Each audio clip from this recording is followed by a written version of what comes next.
중국은 네. 이 코로나 3년 기간 동안에는 네. 또 봉쇄가 워낙 심했잖아요. 네, 네. 그러니까 코로나 기간 동안에 보복 소비 활성화돼서 명품 브랜드들이 좋았던 거는 중국 시장은 좀 빼고 일어난 일 아닌가요? 중국에서도 계속해서 소비가 굉장히 잘 됐었나요? 3년 동안? 코로나 시기에. 네네. 아, 중국에서는 좋지 못했어요. 네, 쉽지 않았잖아요. 그때 처음으로 코로나 발발하고 중국이 제일 먼저 발발했었고, 그리고 다른 나라 퍼지기 시작할 때 중국이 갑자기 우리 괜찮아졌다라고 한 4월쯤에 한 적이 있었거든요. 네네, 맞아요. 네, 그때 막 에르메스 매장이 막 폭발하고, 그러니까 폭발이라는 게 사람이 막 미어 터지고 이랬었는데, 이제 그런 일시적인 때를 제외하면은 뭐 제로 코로나 이런 것 때문에 계속 안 좋았죠. 그러니까 사실 지난 3년 동안에 코로나 기간에 굉장히 명품 업체들이 잘 됐는데 네. 그게 사실상 가장 큰 손 중에 하나인 중국을 빼고 일어난 일이잖아요. 중국은 이제 2020년 1분기, 2분기 때는 확실히 빠졌다 보니까 이제 전체 아시아, 그러니까 LVMH 봤을 때는 전체 아시아 시장이 빠진 게 이제 중국 쪽이 컸었었고요. 근데 그 뒤로는 사실 온라인 쪽이 많이 메꿔주면서 그렇게 온라인에서? 나쁘진 않았었고,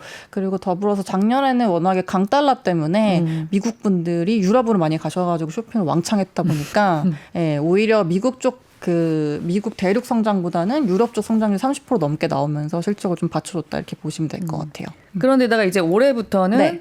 그러니까 코로나 기간에 중국이 이렇게 봉쇄됐음에도 불구하고 생각보다 막 확장은 못했죠. 그 명품 어쨌든 소비가 엄청 빠지진 않았는데 네네네. 이제 리오프닝까지 하고 있으니까 이쪽에서 조금 더 확장하는 모습이. 그렇죠. 이제 제로 코로나다 보니까 정말로 소비를 부양을 시켜야 되는 상황이 왔고 중국 입장에서도 네. 그리고 여행도 재개가 되고 있다 보니까 확실히 명동이나 저희 여의도의 더현대서울에도 중국 분들 되게 많이 보이시고 네, 요새 좀 늘었어요. 요즘에 동남아 분들도 확실히 많이 보이시고 해서 뭐 중국인들 많이 오고 있다고는 하지만 여전히 2019년도 코로나가 아예 없었던 시기 대비해서 3%밖에 안 돼요. 예, 그러니까 아직 다 회복되려면은 예, 한참 멀었다. 예.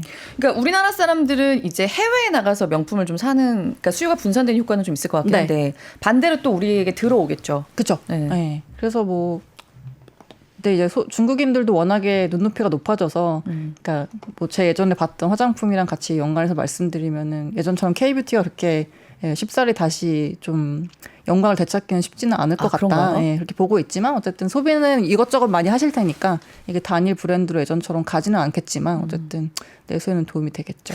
그 화장품계에서는 K뷰티 명품이라고 할 수 있는 아모레퍼시픽 같은 거는 사실 단가도 좀 높고 네. 여전히 조금 잘 나가는 편인 거 아닌가요?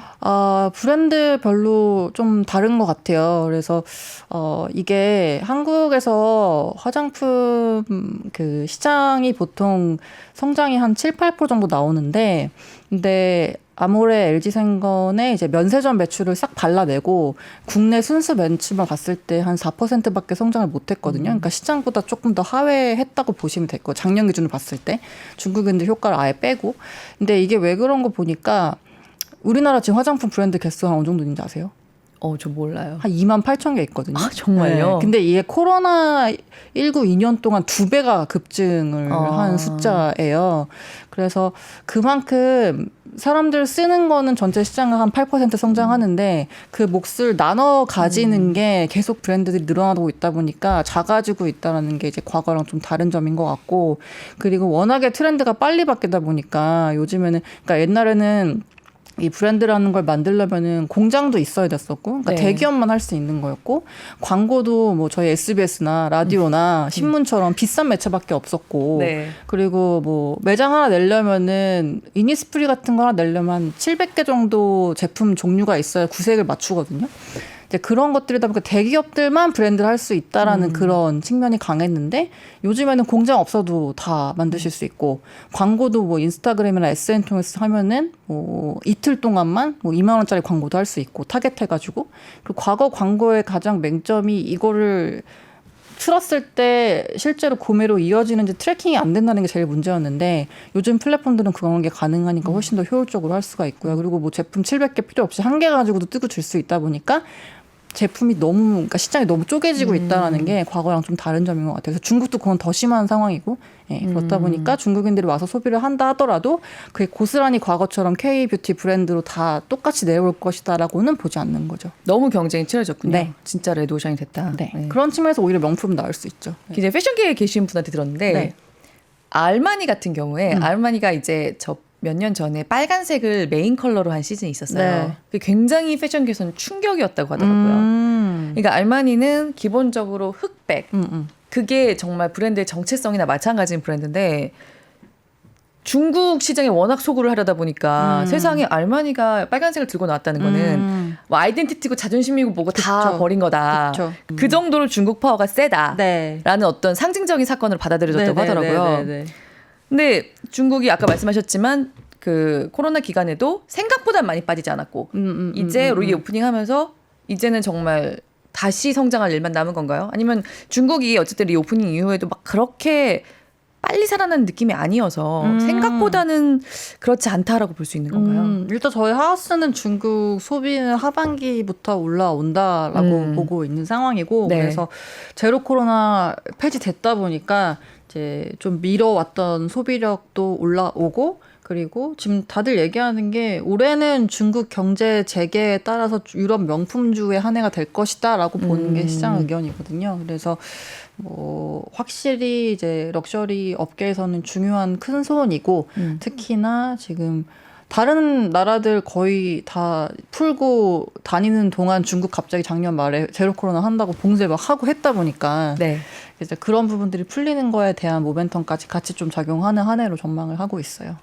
사실 괜찮았는데 작년에도 괜찮은데 올해는 더 잘 될 가능성도 있다. 그쵸. 중국 때문에. 네, 중국은 네.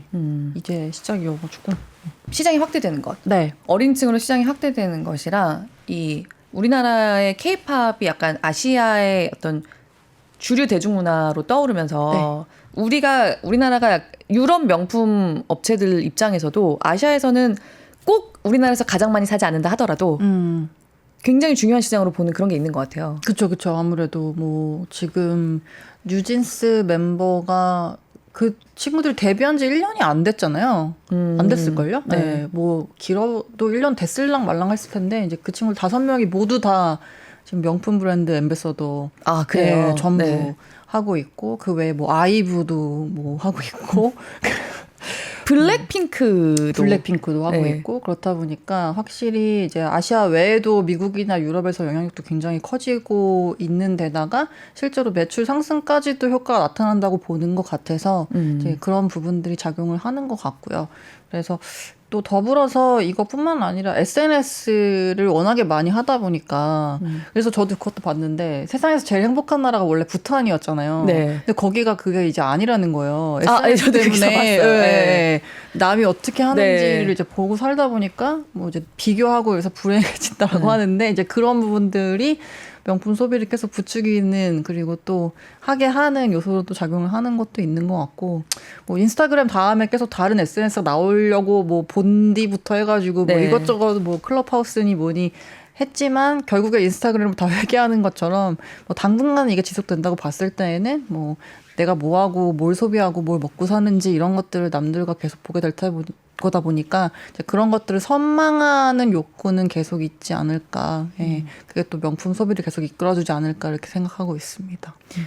저는 몇 년 전에 처음 그 유튜브에서 뭐 이른바 하울 영상이라고 네. 해서 내가 비싼 거 뭘 샀다는 거를 언박싱이라고 하잖아요. 네. 풀어서 보여주고 이게 그렇게까지 정말 많은 사람들이 보면서 그런지 몰랐어요. 좀 충격이었거든요. 근데 보통은 비싼 걸 사도 약간 너무 티나지 않게 들고 좀 그런 근데 이제 그런 게 정말 전혀 없는 그것.